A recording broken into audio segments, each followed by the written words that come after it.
اقرأ ورتل باقتدار آناء ليلك والنهار. ازرع بقلبك آية لتفوز في جني الثمار. طب حياتك إنها بالذكر زاهية المنى. قوم لسانك مبحرا معنا على تاج الوقار.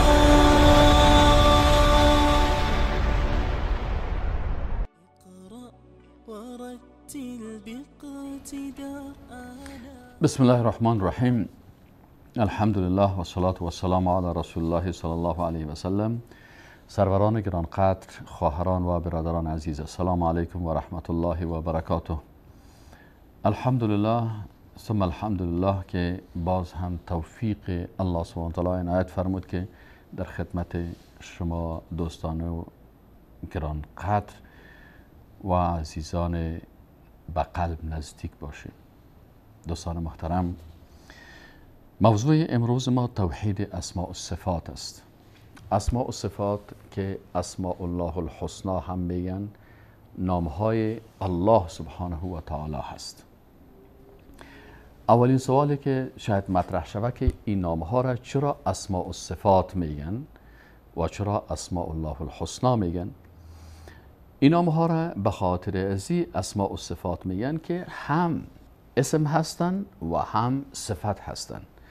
یعنی هر نام الله سبحانه و تعالی وقتی گرفته میشه، الله سبحانه و تعالی همون صفت هم دارا می باشد. وقتی میگیم الله الرحیم است، الرحمن الرحیم است، پس الله سبحانه و تعالی دارای صفت رحمت هم هستند. به این خاطر ایره اسماء و صفات میگن.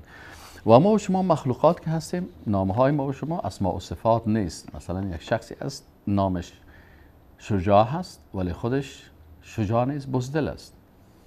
یک کسی نامش زیبا هست لکن خودش قشنگ نیست، بدرنگ است.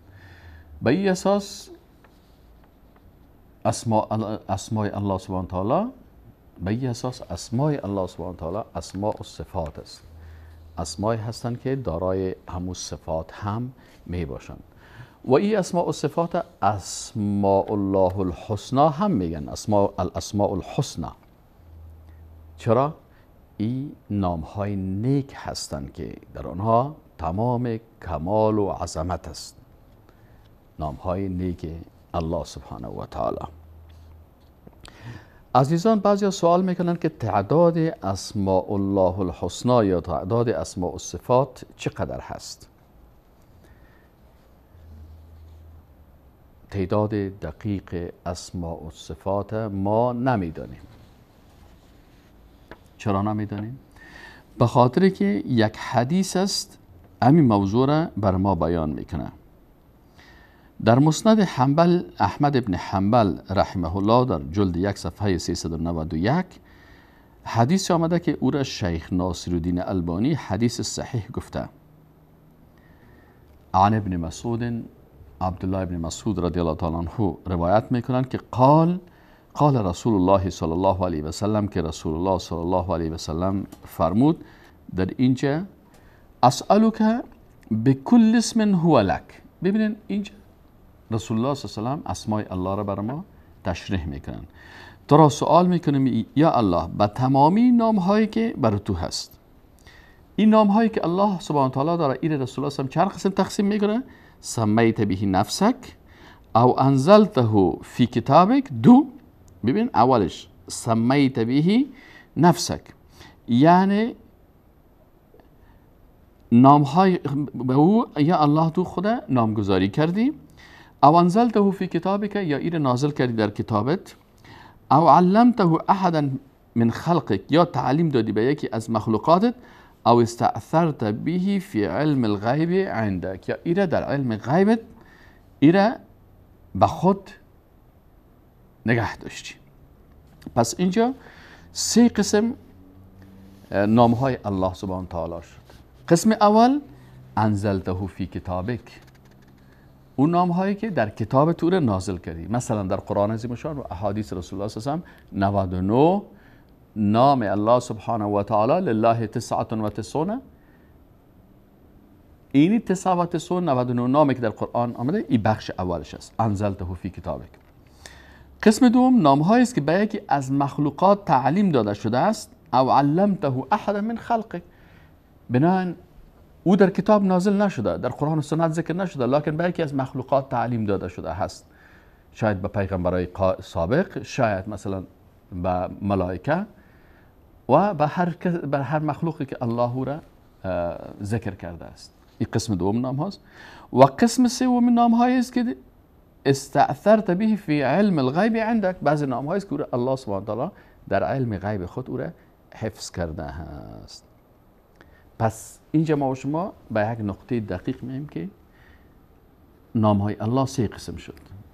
قسم اولش که در کتاب نازل است، پس ما به اون نام ها هم ایمان داریم، آنچه در قرآن و سنت آمده ما به این ایمان داریم. و قسم دوم نام هایی است که او را الله سبحانه و تعالی علمته احد من خلقک، به یکی از مخلوقاتش را تعلیم داده. در قرآن و سنت نیست، به یکی از مخلوقات دیگه الله هست که ملائکه هستن یا پیامبرا هستن. پس این قسم دوم نام هاست که ما نمیدانیم. و او استأثرت فی علم الغیب عندك. و بعض نام های الله هست که او در علم غیب الله سبحانه و تعالی الله را حفظ کرده. پس تعداد نام های الله سبحانه و تعالی را که تنها ما تعداد را میفهمیم که در قسم اولش است.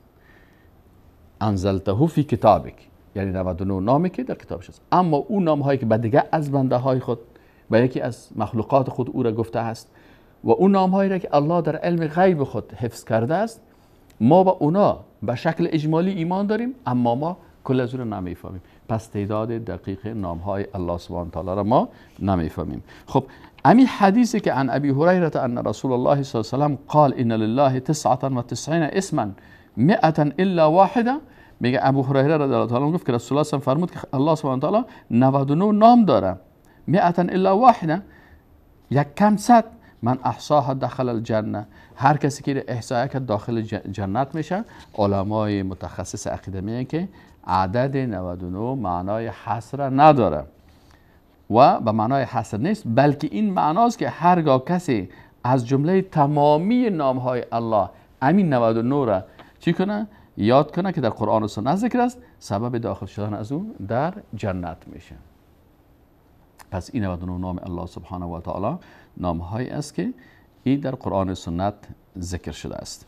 خب برای احصای کردن نام های الله سبحانه و تعالی علمای عقیده شروطی را بیان کردن که ما چه قسم نام های الله را من احصاها، چه قسم احصای کنیم نام های الله سبحانه و تعالی را. در اینجا دوستان عزیز احادیثی که در این مورد آمده هست، یکی از علمایی که در این راستا تحقیق کرده این میگه که حدیث صحیح در مورد تعیین نامهای الله سبحانه و تعالی که تو به شکل جدول منظم 99 نام ذکر کرده باشه، او تو حدیث صحیح میگه ما نداریم. حدیث صحیح در تعیین نامهای الله سبحانه و تعالی نیامده است. وای به قول امام ابن تیمیه رحمه الله استدلال میکنه. همین دکتر رضوانی که در این باره کتابی نوشته است که میگه در تعیین این نامها حدیث صحیح از رسول الله صلی الله علیه و ذکر نشده است. آنچه در بین مردم شهرت یافته است حدیث ترمذی هست. او حدیث ترمذی که او را ولید ابن مسلم از شعیب از ابی حمزه روایت کرده. حافظان اهل حدیث میگن که متوجه هستین که این زیادت از جمع آوری ولید ابن مسلم است، یعنی اصل حدیث نیست، بلکه اول قسمت حدیث است، اما جدولی را که در این ذکر کرده در این حدیث میگن که این جمع آوری ولید ابن مسلم است و این نص از رسول الله صلی الله علیه و ثابت نیست که او از استادش گرفته. و در مورد حدیث دیگر هم که ضعیفتر از این می باشد در روایت ابن ماجه هست. بناهن ما 99 نام که از رسول الله صلی الله علیه و دقیق به شکل جدول آمده باشه این قسم وجود نداره. پس این احادیث صحیح هست، یعنی احادیث صحیح است، لکن جدولی که نامها را ذکر کرده اونوش چی است؟ اجتهاد راوی است، قول رسول الله صلی الله علیه و نیست.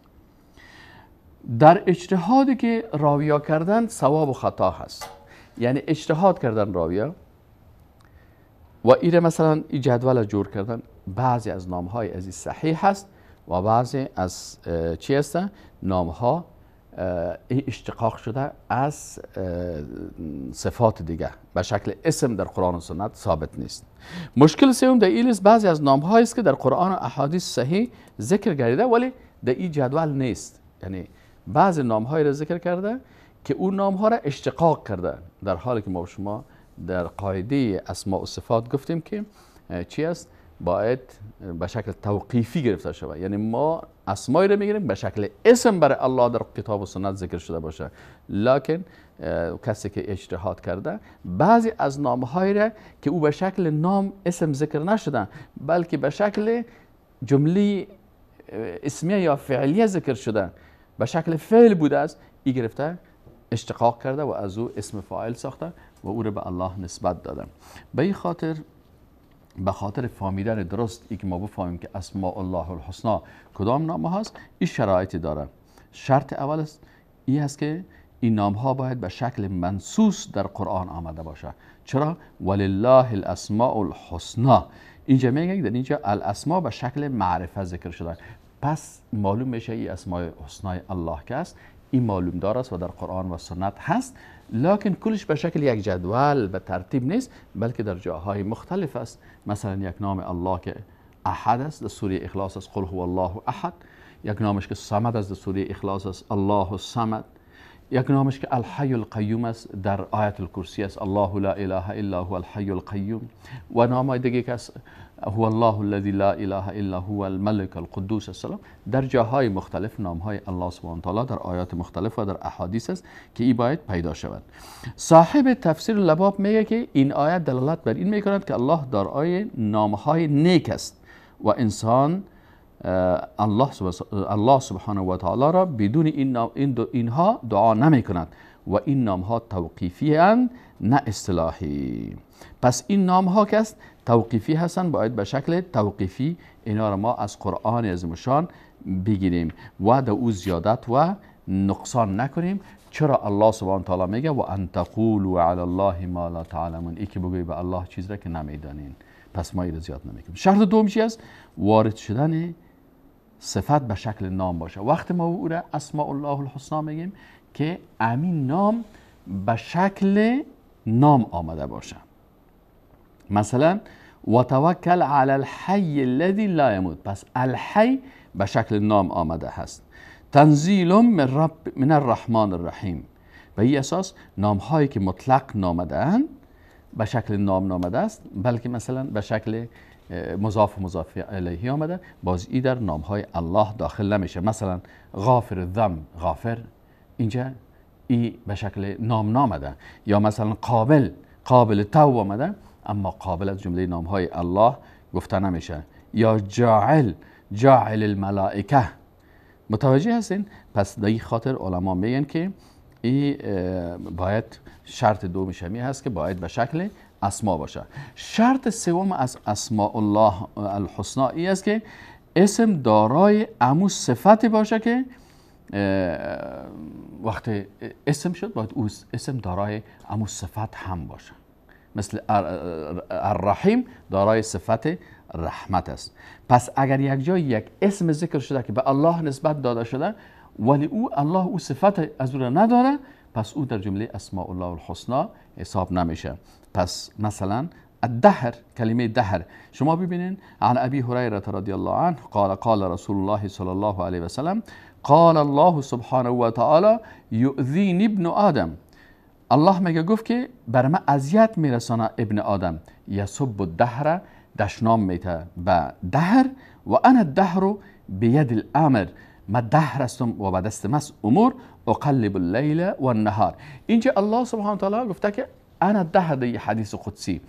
آیا الدهر از جمله اسماء الله الحسنا حساب میشه؟ نه خیر نمیشه. چرا؟ به خاطر از اینکه معنای ازی به جلال و عظمت الله شایسته نیست.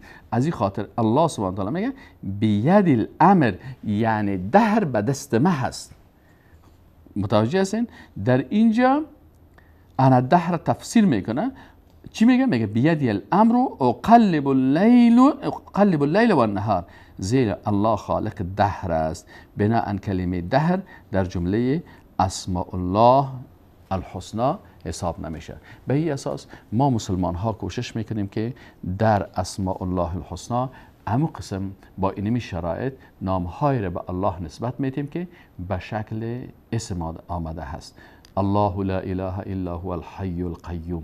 بناهن الحی به شکل اسم آمده و صفتش هم داره. بناهن بگیم الحی از اسماء الله الحسنا هست. القیوم از جمله اسماء الله الحسنا هست. الله لا اله الا هو الحی القیوم. یا مثلا بگیم هو الله الذی لا اله الا هو الملك اسماء الله الحسنا است. القدوس از اسماء الله الحسنا است. السلام، المؤمن، المهیمن، العزیز، الجبار، المتکبر. ببینید اینی اسماء الله الحسنا هست که انسان های مسلمان باید در این قسمت شرط هایی که برای اسماء الله الحسنا است این شروط مراعات بکنن تا ما بتانیم که امی نام ها را به شکل دقیقش احصایه بکنیم و این اسما را معنایش بفهمیم و مطابق از زندگی کنیم. یکی از علما میگن که من از یک عالم بسیار بزرگوار پرسان کردم و برش گفتم برای من یک نصیحت بکن. او گفت چی نصیحت بکنم؟ گفت نصیحت من این است که باید نامهای الله را یاد بگیری. میگه من برش گفتم یک جمله برای من بگو نصیحت که او اساس زندگی ما شود. گفت مطابق نامهای الله سبحانه و تعالی زندگی بکن. اول میگه من نفهمیدم مطلب، پس آن که درباره ازی فکر کردم دقیقاً انسان مسلمان واقعی و حقیقی کسی است که مطابق اسماء الله الحسنا ای زندگی میکنه، یعنی هر نام الله را میفهمه. مثلا وقتی اگر شما در خانه تنها می باشین و اسماء الله به یاد شما می باشه که الله سبحانه و تعالی که است همیشه الرقیب است، ما را مراقبت میکنه و ما را میبینه. پس هیچ وقت انسان جرأت از این نمیکنه که حتی تنها هم باشه گناهی بکنه، چرا الله ذات رقیب است و او را مراقبت میکنه و لحظه به لحظه ایره چی میکنه، ایره تحت اونمون نظر خود داره. پس انسان مسلمان از مراقبت الهی میترسه. و اگر انسان صفت الله را بفهمه که الله سبحانه وتعالی السمیع العلیم است، از اسماء الله القریب هست، المجیب است، پس بفهمیم که ای از اسماء و صفات الله هست. صفت الله المجیب است، اجابت کننده دعا هست. پس هیچ وقت انسان به غیر الله مراجعه نمیکنه و هیچ وقت دست دعا را به غیر الله بلند نمیکنه. اگر یک کسی، چرا مردم دست دعا را به غیر الله بلند میکنن؟ به خاطر ازی که این اسم الله سبحانه و تعالی را که المجیب است این نمیفهمه. و شیطان یکی از وسایل خطرناکش می هست که نامهای الله را از ذهنیت همه دور کرده و کوشش میکنه که مردم به عوض ازی که عظمت خالق العظیم، صفت عظمت الله را، الاعلا، صفت بزرگی الله را، بلندی الله را به یاد داشته باشه، به عوض ازی زیادتر در ذهن از اینا مخلوقات است و متاسفانه بعضی از علمای سو هم زیادتر مردم توسط به مخلوق پرستی و به عظمت مخلوق زیادتر بیان میکنن و مخلوق زیاد توصیف میکنن و از حد زیادتر او را توصیف میکنن که بالاخره سبب از این میشه که بسیاری از اشخاص هستند که به شرک مبتلا میشه. چرا؟ اساس شرک چی است؟ اساس شرک افراط است در شخصیت ها. الله سبحانه و تعالی همه ما و شما را توفیق نصیب بکنه که ما نام های الله سبحانه و تعالی را اما قسم یاد بگیریم و مفهوم از او را بفهمیم و مطابق از او زندگی بکنیم. وقتی یک انسان بفهمه که الله از همه به من مهربان تر است، پس نیازی نداره به واسطه هایی که پیش بت و یا پیش قبر بره و به الله اونا را واسطه بکنه. مستقیما به الله رجوع میکنه و دست دعا را به بارگاه از او بلند میکنه. چرا؟ او میفهمه که الله مهربان است. شما ببینین یک طفل کوچک به مادر خود چقدر ایمان داره. اگر مادرش چندین مرتبه ای را با سیلی میزنه، هیچ وقت ای به پیش خانم امسایه و به خانه امسایه نمیره. چرا؟ میفهمه که از مادر که هیچ کس بر از او مهربان تر نیست، ولو که مادر دمی لحظه ایره لط میکنه، با وجود از این هم هیچ وقت به آغوش کسی دیگه نمیره، به پیش خانم همسایه نمیره. اگر او خنده هم برش میکنه، لکن بازم این طفل پس مادرش ایره لط میکنه و میزنه و تهدید میکنه، ولی باز هم به آغوش مادر میره. چرا؟ این طفل میفهمه که مهربانتر در بین این خانم ها نسبت به مادر ما هیچ کس نیست. اینال اگر یک انسان مسلمان به مهربانی الله سبحانه و تعالی عقیده قوی داشته باشه، هیچ وقت به غیر الله مراجعه نمیکنه، بلکه همیشه امیدوار رحمت الله می باشه، که امیدوار هستیم که الله سبحانه و تعالی همیشه رحمت خدا که دروازه هایش باز است، به می خاطر رحمتش است که او دروازه مغفرتش باز است، دروازه توبه را بر ما باز کرده و صفات تواب و غفار و غفور خدا بر ما بیان کرده. الله بر ما توفیق بده که از رحمت الله استفاده بکنیم و مطابق نامهای الله زندگی بکنیم و معانی اسماء و صفات الله را بفهمیم و مطابق از او زندگی 24 ساعته خود جور بکنیم. و السلام علیکم و رحمت الله و برکاته. اقرأ ورتل باقتدار آناء ليلك والنهار ازرع بقلبك آية لتفوز في جني الثمار حياتك إنها بالذكر زاهية المنى قوم لسانك مبحرا معنا على تاج الوقار